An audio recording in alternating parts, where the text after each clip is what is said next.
What is happening, people? Welcome back to the channel. KG is back with more transfer talk, news, and everything else in between regarding Leeds United and other things that pertain to Leeds and around football in general. Before I get into it, people, please like the video, subscribe to the channel, and of course, drop your comments below.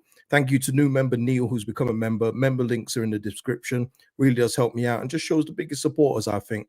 And thank you for going that extra way for supporting me in that way. It really does mean a lot. So big up to all my existing members. I'm going to get straight into it. No, I'm not. I'm going to say congratulations to the Florida Panthers on sealing the Stanley Cup. I know there's a few Floridians out there that watch the channel. But yeah, it was good to see Barkov, Kachuk, and all those guys get the cup. But all it means now is my Penguins have got time to reload, come back stronger next season. Carl Dubas, don't let me down, brother. It hurts seeing that Stanley Cup being awarded elsewhere, but the Penguins. But you know what? We move. Listen, let's talk. I just want to talk about Harrison first. Let's get this guy out the way, because this will be the last time until we actually sell Jack Harrison that I feel I'm going to mention him, unless something catastrophic happens. But Jack Harrison has officially exited Leeds United for Everton again on a season-long loan. We have heard that there is a buy option for Everton next summer, but I wouldn't count your chickens on Everton spending money on Jack Harrison next summer. I doubt that happens. I think they've just kicked it down the road, kicked the can down the road in order to just put it off for another year. I don't think they're going to buy him. I feel like somebody else will probably come in for him. But if Everton take it up, cool. But I'm not betting my house that Jack Harrison will be an Everton player on a permanent deal next summer. Hey, Matt C, covert listening to KG in the office time. Hey, listen, I love doing that back when I was in the office, man. I listened to podcasts and everything else in between. Got me through my day, Matt, and I hope this gets you through a portion of your day today. But listen, Jack Harrison made these quotes as he left, and I'm not going to read all of them. I just want to get to the bit that's in the middle. And tell me if you've heard this before from Jack Harrison. Please let me know. The other thing is, I know I have a lot more to offer. There's extra motivation for me to go back and prove myself into Everton that I can do more on the pitch. This season, I'll be able to have a full preseason and hopefully hit the ground running. How many times have you heard that from Jack? Listen, I've seen some of the Everton fans talk about it and saying, why have we got this guy back and everything else in between? But I'm just saying, look, this was cute when you were like 23, 24. You're coming into your year 28, mate. You know what I mean? He still talks. The thing is, some fans still treat him like he's a prospect, and Harrison himself sounds like a prospect. Like I say, he ain't got the mentality to be here, and I'm glad that he's returned. I just wanted to point out that he said a lot of the same things that he said before. Sam John saying, Jack can play for my local team for all I care. Just get him sold. Actions speak louder than words. Exactly. 100. An afternoon and morning and night to everyone. And I also, just to wrap a bow on Jack Harrison, we've seen, especially over the last year, the Leeds United social media team, shout out to Craig, but they're starting to word things a bit differently, or to make points. And this is how they worded it.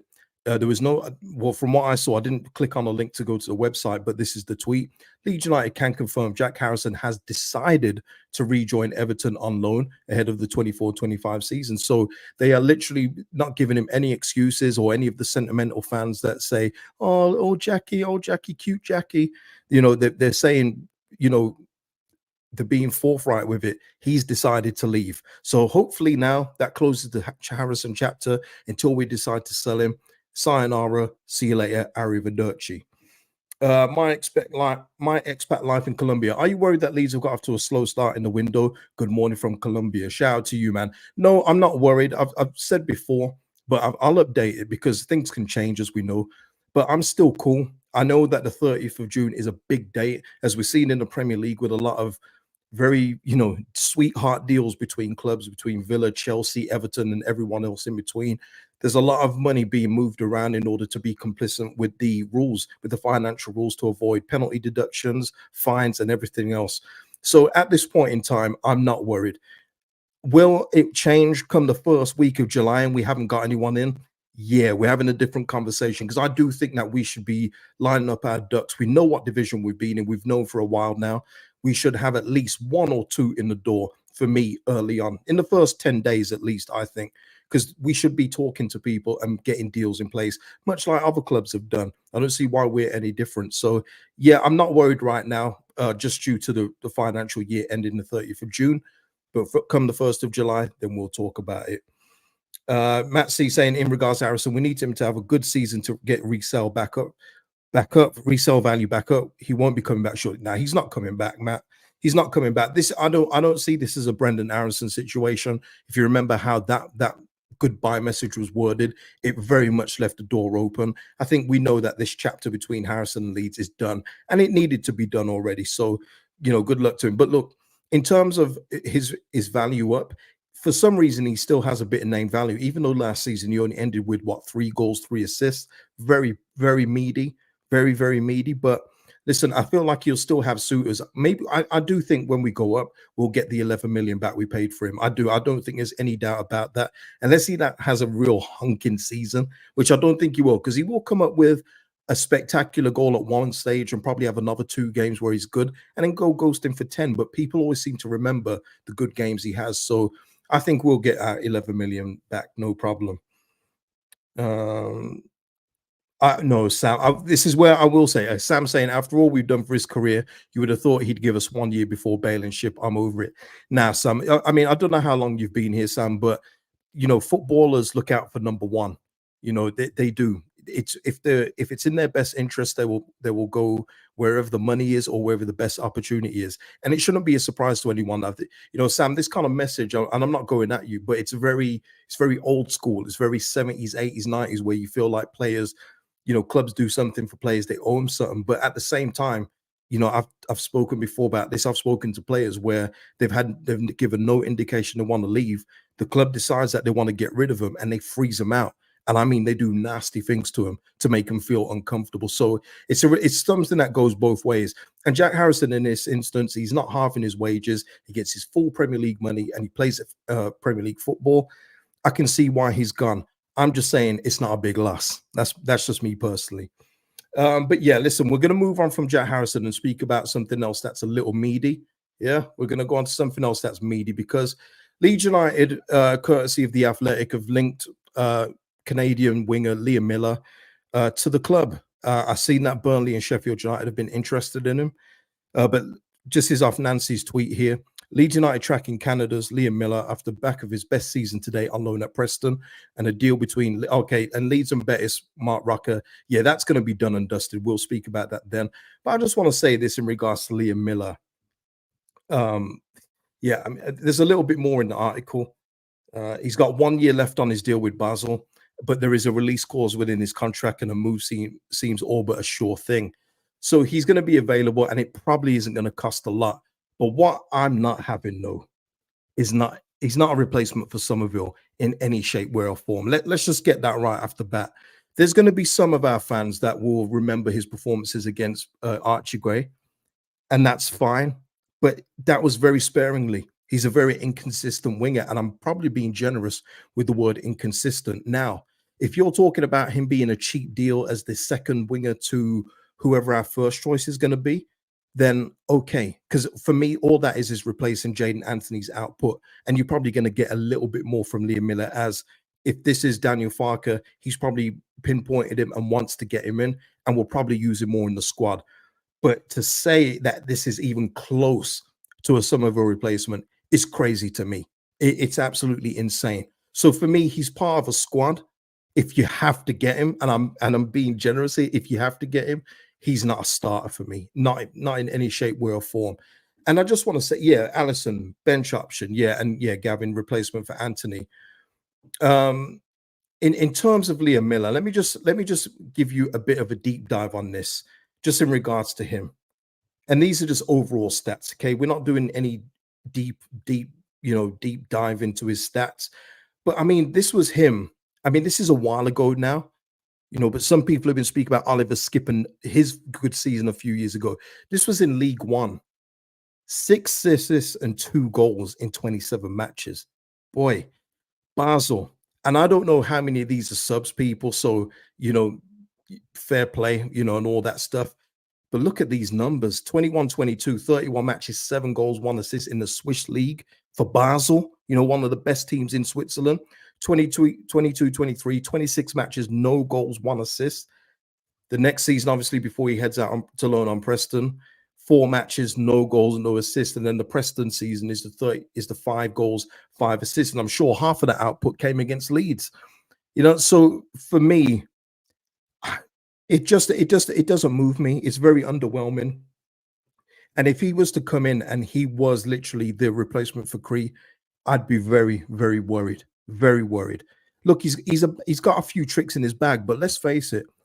I think if, let's say, Connor Roberts was playing at right back for us in that period, does he get the better of Connor Roberts the way that he did against Archie overall? Probably not. But Archie isn't a right back, so this is nothing on Archie at all. But he come up against Archie Gray and cooked him, and that's fair. But in all, what happened to him in the rest of the games? What happened when the lights weren't on at Ellen Road or at Deepdale where Leeds are coming to town? What happened to him?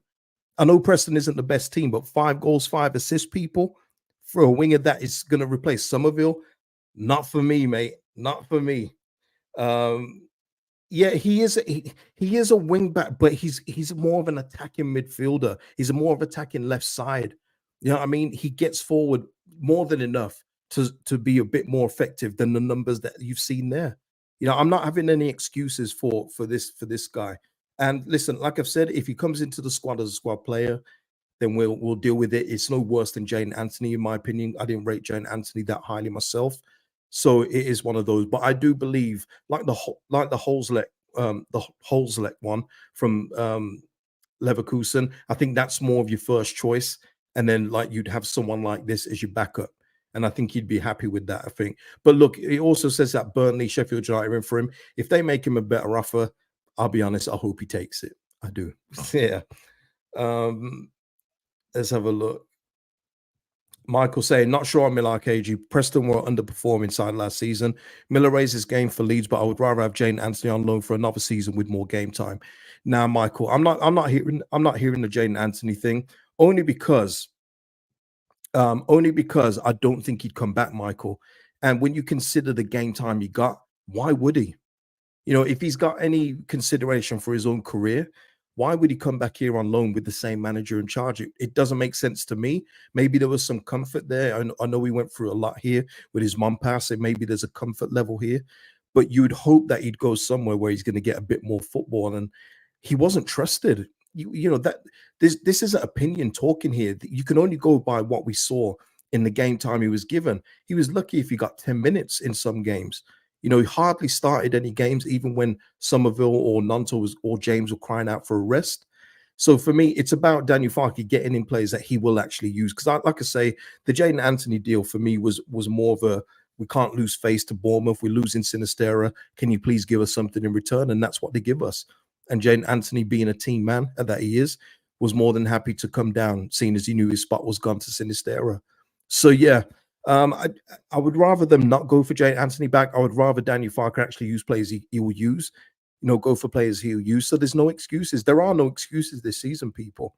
And there was, I'm not going to go on to last season, but the excuses ran out towards the end of the season. You know what I mean? So don't want any excuses. Don't want him to get Jane Anthony back, use him the same again and say, well, we didn't have a winger that I could trust. Nah, don't think so. Yeah, Michael follows up. Johnny wrote Norwich would be a good shout as Norwich parachute payments have ended and Norwich will have to sell. Listen, I tell you what, Michael, if we was to get a first choice winger like the Holzek one, and then you get Johnny Rowe, I'm way happier with that than Liam Millar. I mean, 100 times happier. Jonathan Rowe, again, and if Leeds fans are going to use it as a stick of when he played us, he was out from January. He had an injury, came back, was clearly not match fit. But at this level, yeah, Jonathan Rowe and another winger, yeah, I'm sold on that, Michael. I'm with you. But also as well, let me just wrap a bow on Liam Millar before we exit that Millar talk. He doesn't play the Premier League for me. So again, this is a signing that would be used for the Championship only. And then we'd have to get rid of him when we get promoted, because in no shape, way, or form is Liam Millar a Premier League player. That not in the slightest. And the thing is as well, again with Liam Millar, with all due respect to him, he's going to be 25 in this year. So we're not talking about a prospect with room to grow. This, what you see is what you get with Liam Millar at this point in time. But yeah, there will be arguments saying if he plays on a better team, maybe his numbers will improve. I'm just not convinced. I feel like he's going to be a very frustrating player to watch, going to be very inconsistent as well. So that's just me. Oh, Bobby here can see it now. Miller, James, Sargent starting for us next season. My word, no boy, oh boy, Bobby, boy, oh boy. So okay, let me just click off a few of these windows. There's a lot open, a lot open. Where am I at? Oh, and that was the other thing, just on that, in terms of Liam Millar, just above it, Everton, we know that they've just signed Jack Harrison. They're going to be signing Illiman and Dye, who used to play for Sheffield Wednesday. I believe the fee altogether is going to be for about 20 million. And that I just wanted to point out that these kind of signings you would expect a team that's just been promoted to make, not an established Premier League club. And it just shows you the kind of well that Everton are playing in. And I like Ndai. I think he's a good player. I do. But when we're going up, I'm not looking at an Ndai for us to sign when we're in the Premier League again. I'm looking for Leeds United to make a real difference. And I'm not talking spending like bucket loads of money on one player, but there are players out there that have got way higher ceilings than Ndai who will cost you less than 20. But it just shows you that Everton, it seems like they're happy just to finish 17th. And listen, you see the money that you get in the Premier League. Nothing wrong with that, I guess. But I will hope that when Leeds go up, we are way more ambitious than spending 20 million on an NJ and getting a Jack Harrison on loan. That's all I'm saying. You would expect these kind of signings from Ipswich, wouldn't you? You would. Speaking of, and this is where we go into other things.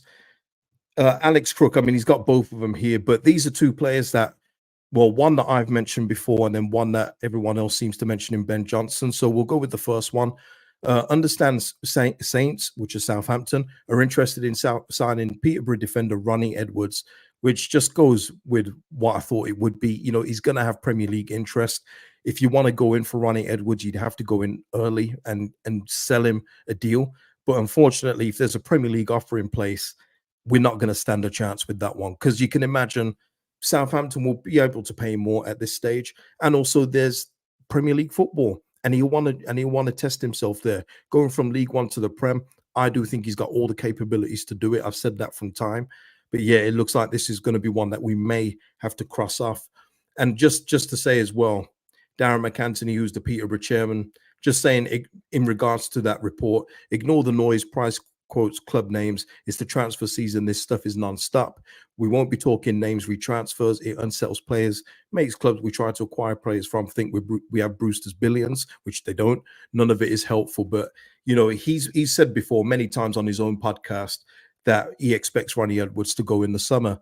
And that's why they recruit the way they recruit. They buy low and they sell them for a lot of money with a lot of add-ons too. So it works for him at Peterborough, kind of, because it's still in League One. So maybe it doesn't work for him completely.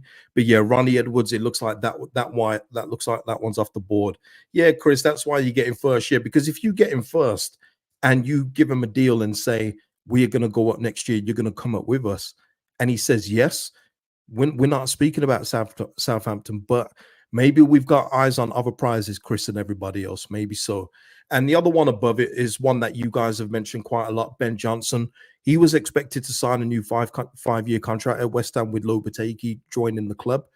But it seemed like Ipswich Town are ahead in the race to sign Ben Johnson on a permanent deal. So there you go. Ben Johnson is going to stay in the Premier League, which I thought was going to be the case anyway, whether it was with West Ham or Palace. But Ipswich Town have thrown their hat into the race because they need defenders. They know they do. Wes Burns was fine for him in the Champ, but in the Prem, it may be a different story. Sai always support him, man. Love you, Sai, man. Thank you for the super chat, man. Much appreciated. Richard here saying we need decent players in, not from Championship or lower down. Well, this is it, Richard. You're talking because you don't have the vision, and that's okay, Richard. But Ronnie Edwards is going to go to the top, and I'm telling you, he's going to go to the top. It's going to be one of these. How many times, Richard? In that case, Richard, this is how you would have felt about Ivan Toney when he was at Peterborough. I'm sure people would love Ivan Toney as a striker, wouldn't they? But listen, some people have that opinion. Fair enough, but yeah, my knowledge is a bit more well-rounded than that. But shout out to you, man. So yeah, there we are with that one, and I think that is it when it comes to transfers. Darren McAntony, yeah, we'll click off that. Okay, well, let's move on to the fixtures, because I know especially for the match going fans. The fixture list is out tomorrow for anyone that cares. In terms of that, at 9 p.m. at 9 a.m. tomorrow, I should say. And the more to the point, I want to go to the main bit that I feel affects Leeds fans more than anything, which is the move of fixtures. We always see it, don't we? We think we're going to play on a certain day, then like 2 weeks before the date gets moved. But in this now, there's more good news, and this is from the Athletic again. Leeds will be selected less often on Sky after Daniel Farke's team was shown 33 times in 23-24. That's insane, by the way. Absolutely insane. That's why we call Sky Sports Leeds. But as part of the new deal, the EFL's promised more parity for teams shown on TV, with a commitment for each of the 72 teams to be broadcast a minimum of 20 times. Championship clubs will be selected a maximum of 24. So there will still be fixtures moved in terms of Leeds. Of course that is going to happen, but it's not going to be as much as last season. So people that are going to games, especially more so away ones where you're probably having to spend on travel, or even home ones if you live far away from Leeds and you're going for, you're going to make a weekend of it, it's going to be less interruption for you. So there we are. I don't think Sky are going to be very happy when they get the viewing figures in, because we bring in the numbers. These things can't be disputed. We bring in the numbers. So I know that they want more parity and everything else like that, but their numbers are gonna take a hit, and also it doesn't stop the alternative streams, shall we say? Yeah, I'm telling you. Bobby here saying I'd rather take Whitaker over Millar by a mile. Yeah, I mean they played two separate flanks. Whitaker's more right, isn't he? But yeah, and probably be more costly, Bobby. But in terms of that, yeah, I hear what you're saying. And so, okay, we're moving on from that. I'm trying to get through this quickly because the France game is going to start soon, so I don't want to miss it. And also, we've just had released the rest of the preseason update, which won't be good for a lot of fans that do enjoy going to preseason. I always see people wanting to go out and enjoy it, but the club confirm that the club can confirm that they're traveling to Germany for a preseason training camp ahead of 24-25. But here's the kicker for you guys. Unfortunately, due to circumstances beyond the control of the club, we have recently been informed that any friendly matches played in Germany have been ordered to take place behind closed doors. We understand that supporters will be frustrated at this news as equally as we are as a club. We explored all avenues. However, it has not been possible to overturn this decision. As always, we'd like to thank you for your commitment and dedication, but in light of the above, we kindly ask supporters expected to see Leeds United in pre-season training or matches not to travel to Germany. So basically, people, the only friendlies that you're going to be able to see are the ones versus Valencia and Harrogate Town. Okay? So don't shoot the messenger. That's from the club. They've put that out today. So anyone that was looking to travel, because I know quite a few of you love to go wherever Leeds United go in preseason, make a holiday of it. They're saying please don't stay back because you got no chance of seeing the team or anything to do with Leeds. So there you go, people. Skip here saying we should be looking abroad for most of our incoming players. Well, look, Skip, and and this is no shade on the person before that said we should be looking at lower league. It all depends, doesn't it, in terms of everything. You can look abroad, but it has to be the right guy, has to be the right player. Otherwise, it's a dud. But you can get duds in the Premier League. I'm sure you could buy someone from the Premier League that you think has got a bit of pedigree, and then when they find out the grind of the Championship, they don't fancy it. You know what I mean? But this is what recruiting is all about. You have to test everything. Something we didn't do before with Victor Orta, I feel like we're going to do now. We're going to test their mentality, see how much they're up for it, the pressure that comes with playing for this football club. I think it's all going to be their people. But yeah, I would go abroad. There's a lot of gems abroad, a lot, even ones that I don't know about that I feel like we could get in and they'll be cheap. I mean, just on another note, like Gruev, for 5 million, I think we got more than our 5 million out of him in total. But there's more like that out there rather than go for an expensive signing from a Premier League team that will probably give you the same, but you're paying out more wages, which in turn makes you can't strengthen other areas in your team. So, yeah, I think you need to mix it up. That's what I'm saying. Don't turn your nose up at the lower league because there are some gems down there. But, yeah, abroad as well. Mix it up. Get the right mix in at 100%. Yeah. I mean, Paul bringing up Lawrence the Buck. I mean, I know you're doing satire, Paul, but people will come back to you and say we also got Summerville and Strauch as well. So it is what it is. It is what it is. But yeah, listen, people, that is it for the update. That is it. I think I've covered everything. My days, Matt C. Bringing that Adam guy from the Hungary team. More pace and mobility than Bamford. Tremendous, tremendous, Matt. Listen, people, that's the update today. Shout out to everyone that joined. Thank you for watching replay. If you've done that, please hit a like on the video. Really does help the channel out. And I'll see you in the next one, people. Oh, and rest in peace to Seth from Crazy Town. That's my man. What I don't know the cause of death, but you know, he was always battling addictions and everything else like that. Always had conversation with that guy. I hadn't spoken to him for about 10 months.